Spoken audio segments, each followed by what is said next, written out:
800,000 Chinese international students tasted the iron fist of the internal economic cycle. They'd face unemployment when they returned to find jobs in China. The CCP's foreign ministry blasted on Trump's United Nations speech overnight. They continued to shirk responsibility of the CCP-Virus. The CCP's foreign ministry announced upholding an international system centered around the United Nations.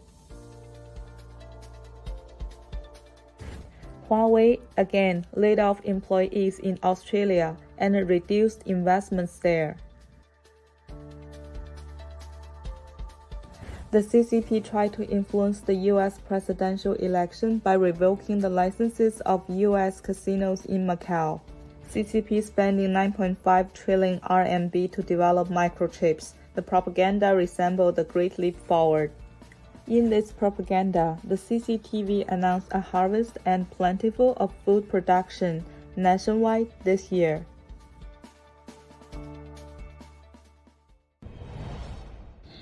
Anti-Chinese incidents re-emerged in Indonesia. The CCP's rule severely impaired the images of ethnic Chinese globally.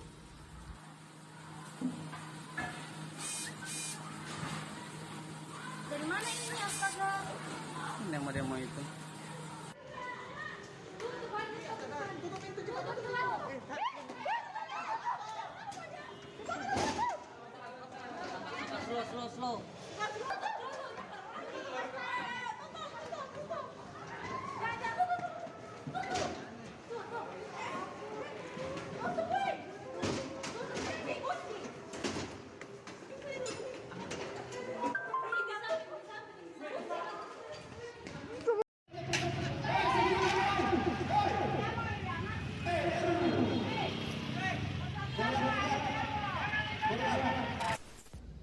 Creditors gathered at the entrance of the NHA building to protest and demand compensation.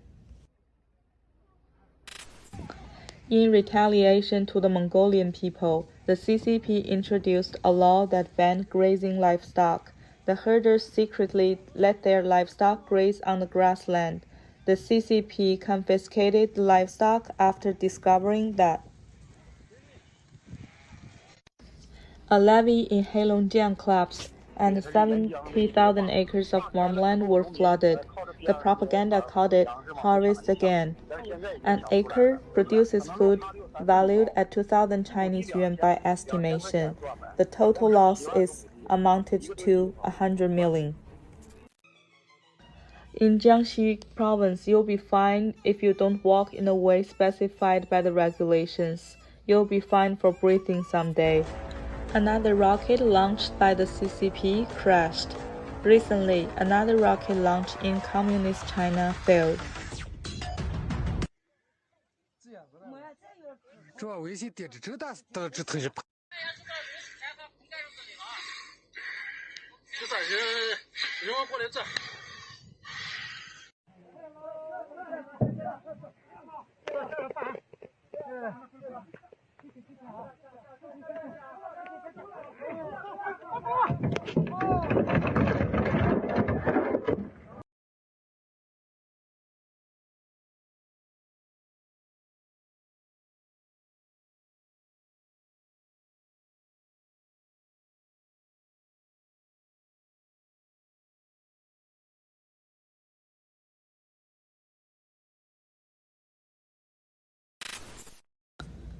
In the evening on September the 21st, a CCP spy attempted to break into the Himalaya embassy. So far, the New York Police Department is looking for evidence leading to this man.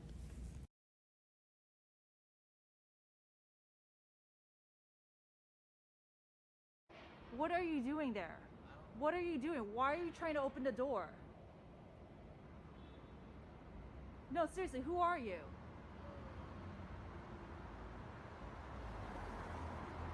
You need to leave right now. You need to leave. You need to leave right now.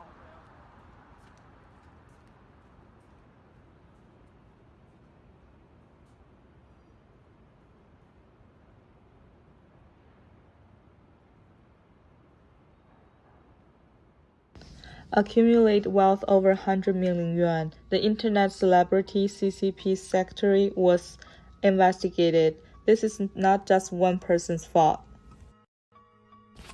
Zhuang Liehong pretended to be beaten to the ground by a female compatriot, trying to blackmail. What a rascal. Comrade in arms. He beat our female compatriots. You knocked down this woman. You still pretend. We've called a police. They're on the way.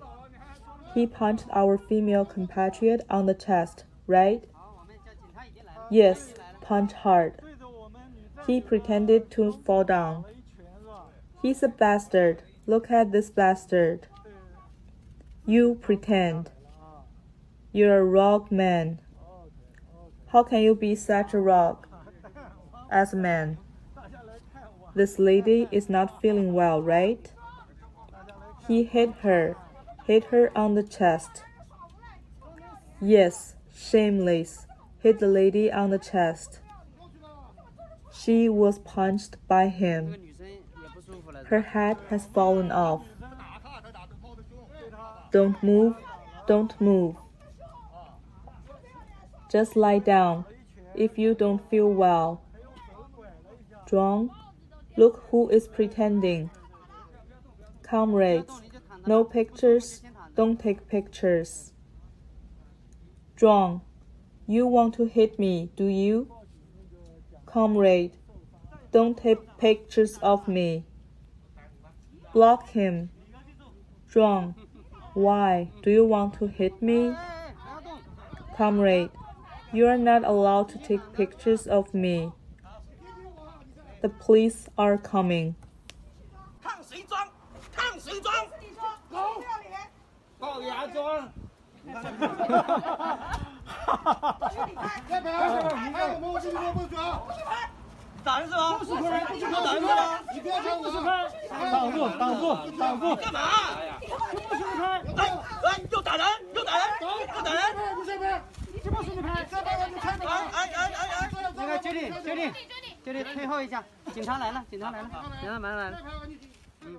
In the early morning of September 22nd, all Taiwan fighter jets took off in an emergency to conduct a counterattack military exercise in response to the threat of the CCP.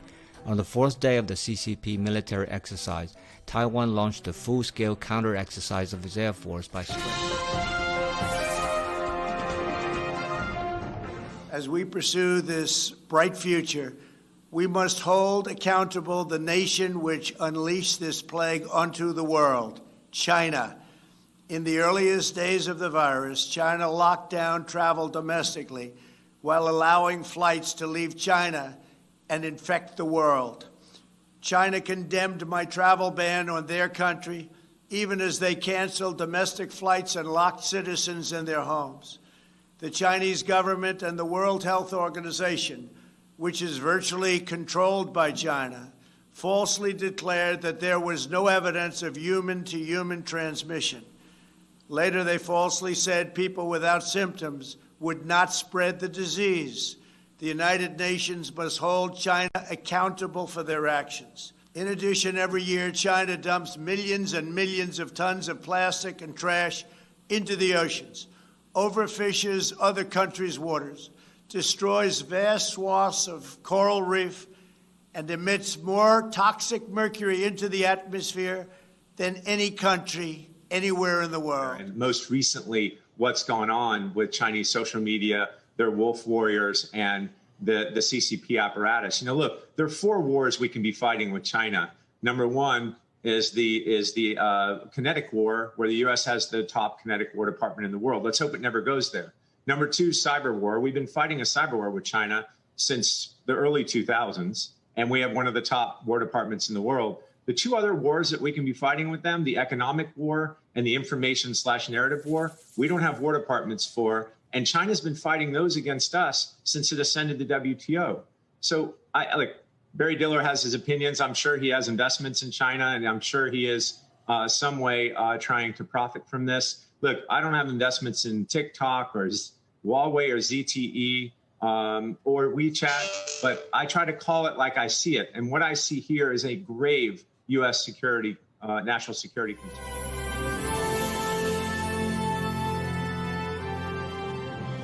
China has moved to another hunting ground, Tibet. China is trying to erase Tibet as we know it. It is trying to turn Tibetans into slaves. Xi Jinping has done this in Xinjiang. He put an entire province into mass jails. And now he's doing the same in Tibet. China has built military-styled indoctrination camps. Thousands of Tibetans are being forced into these camps, and they are being shipped off to different parts of China from here. Tibetans are being pushed into forced labor across the country. Remember how Muslims are being trained in Xinjiang. They are being crushed. They're being rewired to toe the Communist Party line. It has been called a genocide. Now, the same is happening in Tibet. Tibetans are being turned into factory workers. The orders have come from Beijing, and the brief is very clear. Train Tibetans, then send them to different parts of China. What China has been doing really since the 90s is invest heavily in the kinds of weapon systems specifically to target where the United States is weakest. For years, the Chinese Communist Party has aggressively sought to modernize its military with a focus on anti-satellite weapons, hypersonic missiles, and cyberspace. The goal is to push the United States out of the Asia-Pacific region. What, in your mind, is the biggest national security threat facing America today? Right, so there are many threats facing the United States, but the one that poses the greatest threat and can do the most harm to the United States in the American way of life comes from the Chinese Communist Party. And really, that has been recognizing that is the biggest threat to the United States, has the potential of posing an existential threat to the United States.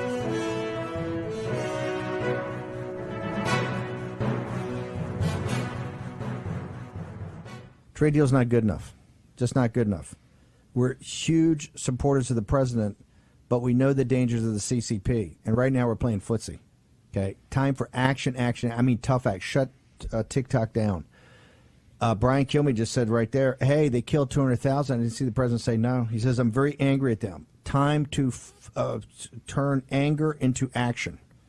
Right? Not for vengeance, not for retribution, for fairness. Right? They destroyed, 95% of this. Remember, this economic carnage is going to play out over decades. We had Jason Trennert on the other day, one of the brightest guys on Wall Street. He says, "Hey, I think we may be getting close to the Japanification of the economy." That wasn't on January 15th when they signed the trade deal. That wasn't the case. It was coming because they knew about it and lied about it. Listen to Dr. Yan. She talked to them on the 1st of January. They knew about it, knew they had a big problem. A couple of days later, she said, hey, don't call us back. We got our own issues. Don't need to talk to the World Health Organization's reference lab. Most of America wouldn't know that because Twitter, Jack Dorsey took it down because of his committee. It's insane that Jack Dorsey's not being sued nonstop. Jack Dorsey is an enabler of the deaths in this country. Okay, by taking down Dr. Yan. Jack Dorsey, she's a fact witness in this. Besides writing this amazing report, she's also a fact witness. She knows what went on. Jack Dorsey and Twitter does not want you to know that. Facebook does not want you to know that. Right? What do they call it? It's context, missing context.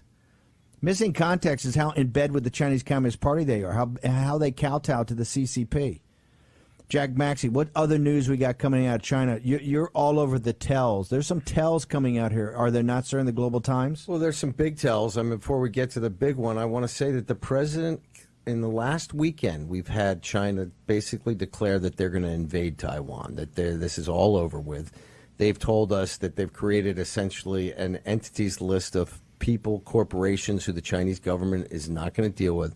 Mr. President, this is your opportunity to show why we voted for you, because you are a man of action. Stop playing games with these Chinese people.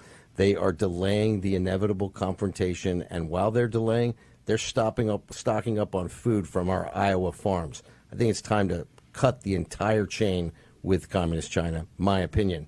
But here is a big piece of news that came out today. This is in the Global Times, and I'm going to show the picture. I don't know if people can see this, but this is a picture of the Wuhan lab right there. And China's, the title is China's Agricultural Ministry requires stricter supervision over laboratory biosafety. China's Ministry of Agriculture and Rural Affairs called the continued strengthening of supervision for laboratory biosafety management an important measure. The statement said there are still shortcomings in laboratory construction and biosafety supervision work in China, despite the fact that veterinary laboratories contributed greatly to helping control the epidemic of African swine flu 2 years ago.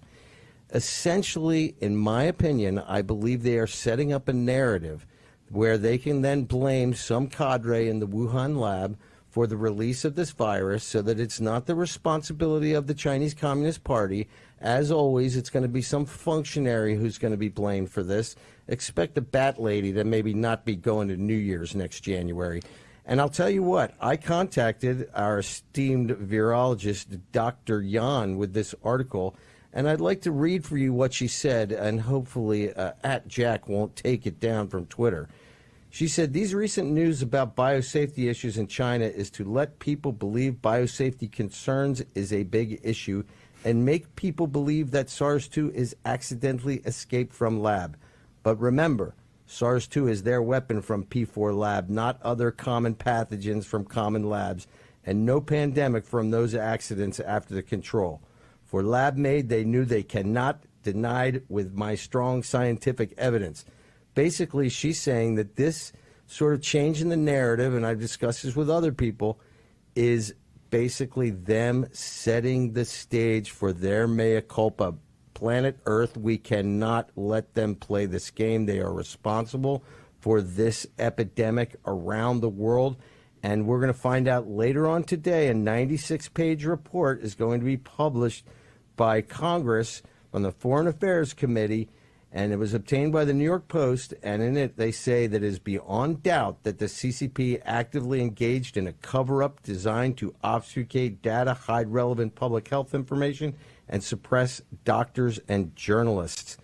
Research shows the CCP could have reduced the number of cases in China by up to 95% and kept us from having a global pandemic.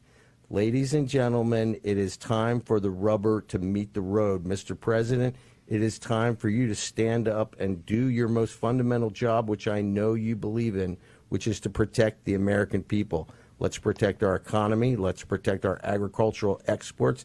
Let's protect the security of planet Earth by cutting the rope and telling Chairman Z to pound sand, Mr. President. This is not about anger. This is not about being angry. Angry is part of pathos. We need logos and we need eros. We need ethos. Ethos. Wow, that's a Freudian slope. Need some eros, Steve. Just when I was on a roll. Ladies, get ready. He's coming to New York. Just when I do the no, don't even. I don't even want to go back to Terry Schilling in the APP. But we don't need anger. We need resolution. We need iron will.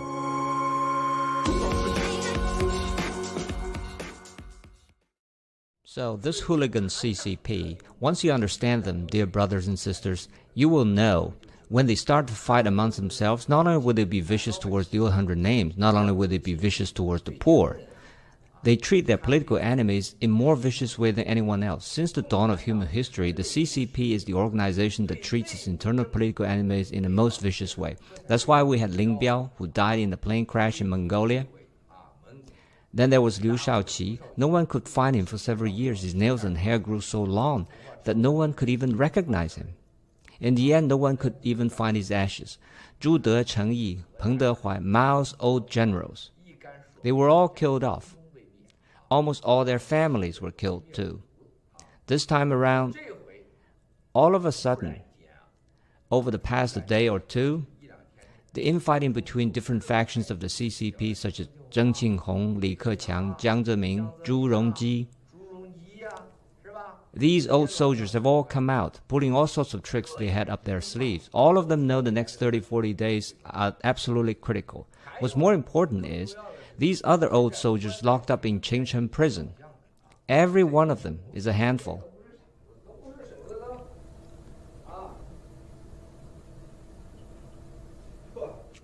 The suit I'm wearing today is brand new.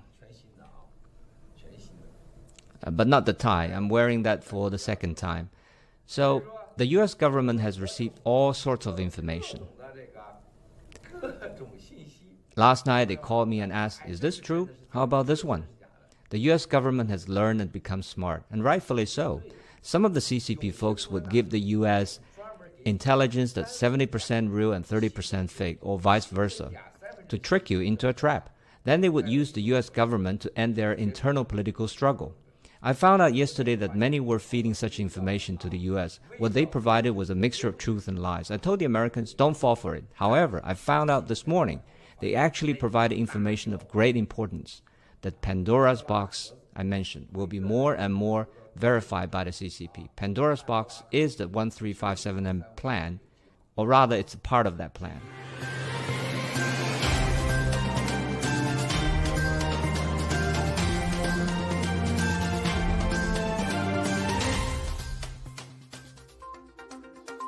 $200,000 people have died from CCP-Virus in the U.S. That's more than the U.S. battle deaths from 5 wars combined. Washington Post reports FDA expected to issue stricter guidelines on vaccine emergency approval. Johnson & Johnson's coronavirus vaccine is fourth to begin phase 3 trials in the United States. A study shows the coronavirus is making it harder for domestic violence victims to find a place to live. Study finds as many as 51% of all school employees are at increased risk of COVID-19. Putin tells Russia coronavirus vaccine offers it UN staff for free. U.S. equity futures are pointing to a higher open when the Wall Street session begins on Wednesday. The House approves spending bill in effort to avoid government shutdown during pandemic.